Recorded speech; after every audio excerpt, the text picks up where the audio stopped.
Softly she comes, whispers the breeze with her passing. In secret love she is laughing. Softly she comes in the night. Softly she sighs, sweetly she lies, never sleeping. Her fragrance all in my keeping. Softly she comes in the night.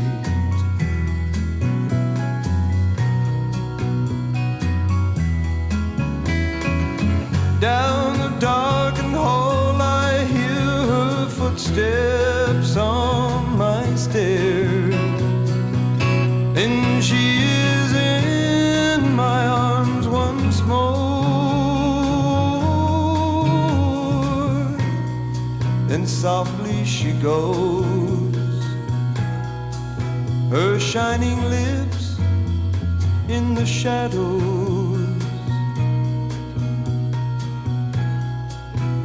whisper goodbye at my window. Softly she goes in the dawn.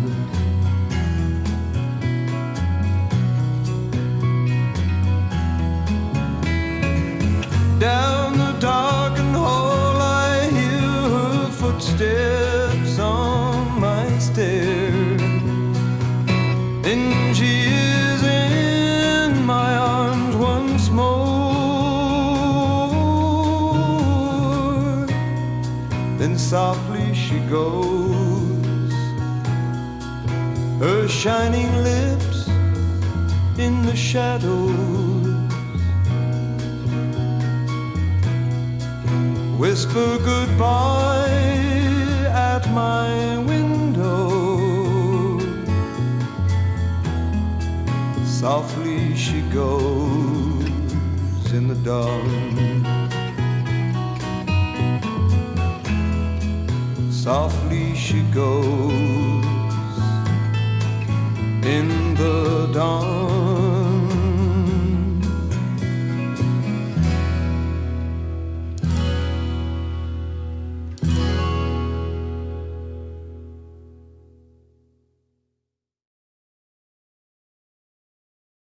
Hey everybody, I want to talk a little bit about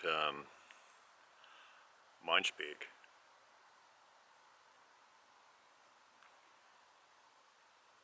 Man, am I ever getting a sense that there's somebody around right now? I keep hearing little subtle noises.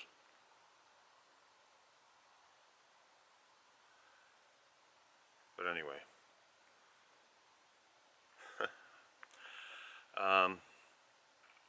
You know, like channeling, Mindspeak, all of those phrases actually could mean a number of different things. Like sometimes Mindspeak is done in energy and just a knowing, like what I had with Crazy Horse a few days back or last week. It was an energy. I felt his energy. I felt his presence. I had a knowing who it was. You know, with some of my clan members, I know their energy and their personalities through that energy. But sometimes I also get an energy I may not be familiar with. Although I have felt Crazy Horse before in the past. But my point is that sometimes you get an energy, and it's not that you recognize it for any particular reason. You know, like Raja Say, the female here, for instance, has a very calm, soothing, feminine, nurturing, loving energy. And Ari's got a very strong but loving energy as well. And I remember when I first felt him come in, Raj was kind of the first SASQUATCH person that I really connected with in the woods. and she got pregnant with twins in 2005. Oh no, I'm sorry, 2015, 6 years ago. And you know, they have lives and things that they have to do too, and you can imagine that two twins for any being, human or otherwise, Sasquatch, takes up quite a bit of their time and energy. So Raj, I didn't feel her for quite a while, for quite a few years after that, at least not much. So when Ari, the big fella, the clan leader, came in, his energy was so strong, it was just like, whoa, back off, dude. And you know, as soon as I said those words, he toned it down immediately. And he's a beautiful soul. His personality, his sense of humor, everything about him is just beautiful, inside and out. And man, am I ever hearing or sensing stuff? They're definitely here. Let me get back on my train of thought. So, you know, and like I said, when I felt Crazy Horse come in last week, I got the words peaceful heart, peaceful strength. And it was delivered not so much in the classic Mindspeak, but the words were placed in my head and there was an energy associated with them, if that makes any sense. But my point is there's varying ways that, you know, you can channel and that you get Mindspeak. And I wanted to talk about the first time I actually got the classic version of Mindspeak, like a voice in my head. And it's quite humorous, actually.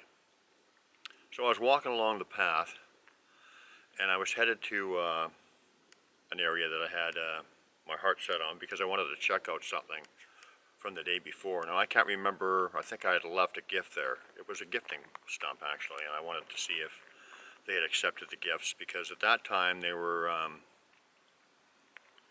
really interacting with me in a big way with gifts. I would do stuff like I'd go there and I'd tie a burlap sack or something to a tree, tie it up. Sometimes it was just a plastic bag. You know, I'd always take it out after the fact, but or after it served its purpose. But in any event, it was way off trail and secluded and in a hidden area, and I would put gifts into the plastic bag tied from the tree. On one occasion I came up there and I had put 2 apples in the bag, and as I approached the gifting tree, I noticed that the bag was still tied just as I had left it, and I thought, oh, okay, well, I guess they haven't done anything today. But I got the idea to look inside the bag anyway, and when I did look inside the bag, one of the apples, well, there were 2 apples still in there, one of them was totally intact, the other one had a huge bite out of it. Like a huge bite, like almost half the apple was gone, and it seemed like it was just a single bite. But the apples were both still in the bag and retied. And so I decided I would take the apple that had the big bite out of it, and I walked up the slope a little bit, maybe 50 yards away, and put it on a stump up there, and just left it. Well, when I went back the next day, or shortly thereafter, there was the bag again, tied up, just as I had left it. But when I looked inside, the apple that had the big bite out of it was back in the bag. So that was kind of like a humorous kind of thing that they did. And another time, I took a box of cookies and left them in the bag and tied them up in the same manner from the same tree. And it was one of those cellophane bags, the cellophane kind of wrapper on it, or a box of cookies. And this particular box of cookies had 4 trays, each containing a row of cookies, 4 trays. And so I went back, once again, the bag was tied up just as I had left it, looked inside, and I noticed at the top of the cellophane bag that fit the trays in it was ripped open. And the tray was in place in the bag. But as I pulled it out, I noticed that exactly half of the cookies were gone, and the other two sections of the trays had all the cookies in it. So exactly half was taken. So that was quite humorous. I remember another time, this was fun, and this is where they used or utilized a bird to distract me, or possibly they shape-shifted into that bird, or were seeing through its eyes. Could be either. But I went to this same spot, and I put some gifts there. I put 3 rocks. I believe it was 3 rocks. Glass rock, actually, I believe. 3 seashells. And 3 little miniature cat balls, like little tennis balls, but they weren't like the kind you would throw to your dog. They were like cat size. And I lined them up one beside the other. The rocks, the shells, or no, the rocks, the balls, I believe, and the shells, right to left. And for some reason, I normally don't take pictures of stuff like that, because I can generally just remember what I did. But I got the notion to take a picture of it. And so I took a picture of the arrangement. And then suddenly my attention was caught by a blue jay that landed on a tree right about eye level, just about 6 feet behind me. And so I thought that was neat, and I'm always taking pictures of birds and stuff of that nature and all kinds of weird stuff. I just like taking photography. So anyway, I asked this bird, can I take your picture? And I'm taking some pictures of him. And he just stayed there the whole time. I took about 3 or 4 pictures of the bird. As I turned around, I noticed that one of the shells was not in its place. Everything else was. There were still 2 shells, but one was gone. And as I looked to the left at where I had placed them, I saw that one of the shells was placed maybe 4 or 5 feet to the left on a big overgrown root, or above the ground root, to be more precise, just placed there. And so I shook my head and I wondered, So I checked my camera, and sure enough, the picture said that they were exactly as I had placed them. But now looking at it after the fact and after being distracted by the bird, one of the shells had been placed, like I said, 3 or 4 feet to the left on a big root that was sticking out of the ground. So that was one of the first examples maybe of when I experienced shape-shifting or something of that nature. I've had many more experiences since. But getting back to what I was talking about Mindspeak, the first time that I can consciously recall having Mindspeak, it was the classic version of Mindspeak, where I actually heard a voice in my head, and it said, "Go to the green tank." Now the green tank was an area where I went to quite often, and one of my favorite trails. But I had my heart set on going to another area, and like I said, it was the area where I had my gifting tree, and I wanted to go back to see if they had done anything that day. So I had this foreign voice in my head, "Go to the green tank." And it was the first time I experienced Mindspeak. It was an actual voice, and so I started arguing with it a little bit. I said, well, I really want to go and check out the gifting stuff, and the voice got very, very, very persistent, and we went back and forth, and I'm stubborn, and I guess I wasn't too bright in those days, because eventually the voice kind of tapered off, and it wasn't persistent, and it just accepted that I was not going to go to the green tank at that time. I said, I'll go afterwards. Let me just go here first. I was trying to negotiate with it. And so I went to where I wanted to go, the gifting tree. And even though it's off trail and it's not something that people would see walking by or know about, it was still in a place that was impossible to miss. Mostly because of the fact that I had gone there dozens and dozens and dozens of times. And it had a big log on the trail right in front of it. And it just had kind of landmarks where I knew where it was. I mean, I knew where it was. You couldn't mistake it. I'd been there so many times. So off I go to where I wanted to go, thinking that, yeah, okay, I'll go and check out the green tank afterwards. But somebody else had something else in mind for me, something called a lesson. I literally went up and down this path more than a half a dozen times, 7 or 8 times, back and forth, and exactly where I knew that the gifting tree was.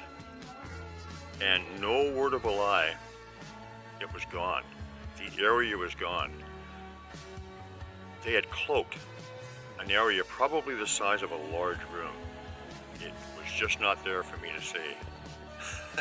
So I was taught quite the funny and powerful lesson in Sasquatch asks you or tells you to do something, you probably should do it.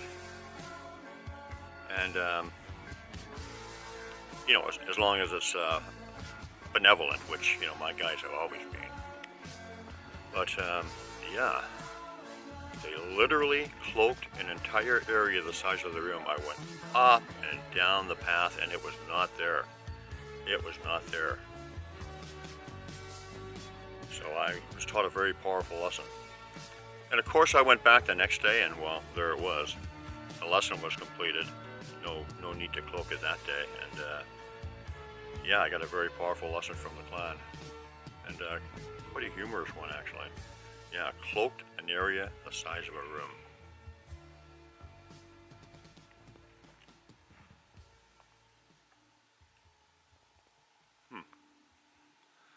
There's somebody with me here. No question about that. So anyway, yeah, I wanted to share that with you. Well, I remember I wanted to make another point about the cookies and the cellophane wrapper with the 4 trays. And it speaks of something that I learned from Arlo Colette, for one. And I found that out and found that to be the case from my experiences as well. And it's that often the Sasquatch, when you gift them, they will take half of what you gift them. It's a tradition, I believe, that was started many, many hundreds of years ago when the First Nations people actually used to trade and have a relationship with the Sasquatch people. They would trade back and forth. And it was a give and take, and they would take like half kind of thing. It was just something they would do. They would leave half and take half, and it was something that started, like I said, many centuries ago in their dealings with the First Nations people. And so I think that was exactly what happened with me, and they were kind of verifying what Arla said and also showing me a little bit about their nature and how they deal with things. Because literally in that tray, the 2 trays were completely empty. There was not a crumb left in them. The other 2 had the 2 trays full of cookies, fully intact. And so that, to me, spoke of that tradition of sharing between the First Nations people and the Forest people. So that was a very interesting point that they showed me was true. And they've done that a few times, but that was the first instance, and it was quite dramatic, and it was, like a hammer over the head, because there was no doubt to me that was what they were showing me, that tradition of sharing.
Life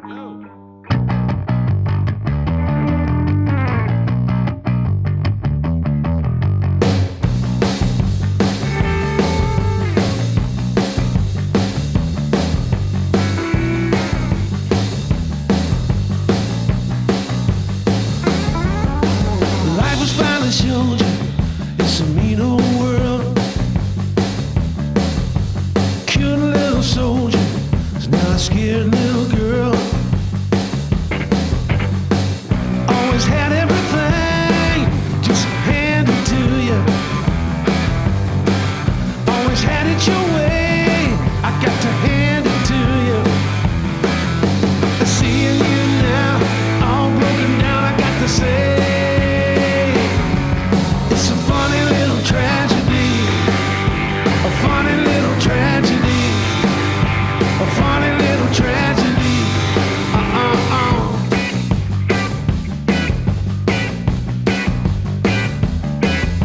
You're standing on my doorstep, saying you got nowhere to go. You're all soaking wet, I never seen you so low. Sorry if I don't fall for your tricks again, but I seem to recall the way you did me in. And now your little lover has left you high and dry. I got to say it's a funny little tragedy. A funny little tragedy. A funny little tragedy. Yeah, I dream about this day, seeing you down this way. That's all I got to say. Danny Lewis.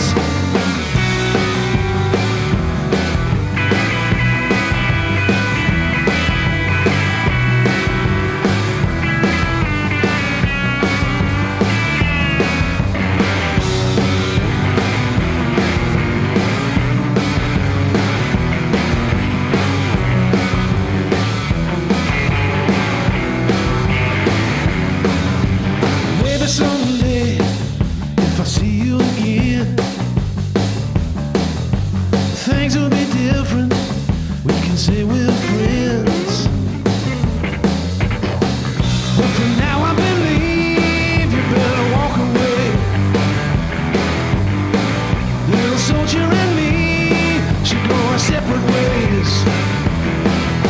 And I can watch you walking, tears rolling down your face. It's a funny little tragedy. A funny little tragedy. A funny little tragedy. Yeah, I dream about this day, seeing you down this way. That's all I got to say.